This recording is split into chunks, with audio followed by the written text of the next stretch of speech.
جو دوسروں کو عزت دیتا ہے اصل میں وہ خود عزت دار ہوتا ہے، کیونکہ انسان دوسروں کو وہی کچھ دیتا ہے جو اس کے پاس ہوتا ہے۔ کردار ایسا ہیرا ہے جو ہر پتھر کو کاٹ سکتا ہے۔ جو انسان چھوٹی چھوٹی باتوں پر غمزدہ ہوتا ہے اور پریشان رہتا ہے، مصیبتوں کو سوچ سوچ کے اپنے آپ کو غم میں دھکیل دیتا ہے، وہ انسان وقت سے پہلے بوڑھا ہو جاتا ہے۔ بڑا بننے سے پہلے چھوٹا بنو، کیونکہ بڑی بڑی عمارتوں کی بنیاد چھوٹی چھوٹی اینٹوں سے بنی ہوتی ہے۔ خامیاں سبھی میں ہوتی ہیں، مگر نظر صرف دوسروں کی آتی ہے۔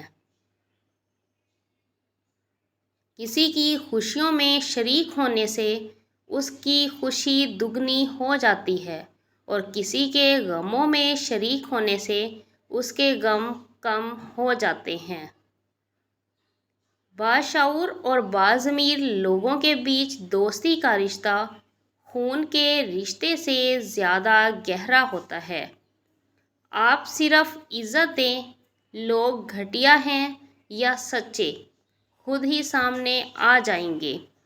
عقل مند اور بیوقوف میں یہی فرق ہوتا ہے کہ عقل والوں کو اپنی غلطی نظر آ جاتی ہے اور بیوقوف کو اس کی غلطی دنیا والے بتاتے ہیں۔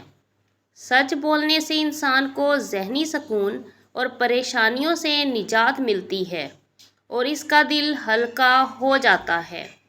خاموش رہنے کے 7 بڑے فائدے۔ نمبر 1،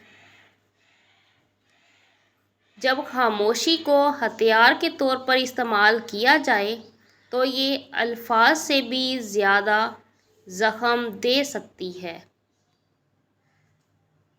نمبر 2، خاموشی آپ کو اپنے مقصد پر توجہ مرکوز کرنے میں مدد دیتی ہے۔ نمبر 3، خاموشی آپ کو ایک کامیاب انسان بننے میں مدد دیتی ہے۔ نمبر 4، خاموشی آپ کے ذہنی تناؤ کو کم کر کے آپ کو باشعور انسان بننے میں مدد دیتی ہے۔ نمبر 5، خاموش رہنا بہت مشکل ہے، لیکن خاموشی بہت بہترین انتقام ہے۔ نمبر 6، خاموشی کسی کو بتانے کا یہ بہترین طریقہ ہے کہ آپ نے اچھا نہیں کیا۔ احمق اپنی بات سے اور عقل مند اپنی خاموشی سے پہچانا جاتا ہے۔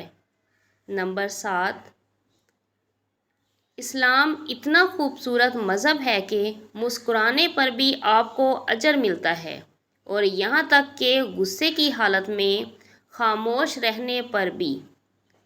یہ اپنے اپنے ظرف کی بات ہے۔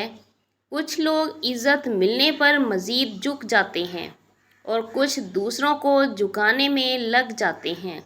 کچھ لوگ آپ کی زندگی میں تاروں کی طرح ہوتے ہیں، بہت ہی مدھم مگر ٹھنڈک اور سکون بخشتے ہیں، جو آپ کے ساتھ بہت خاموشی سے سفر کرتے رہتے ہیں۔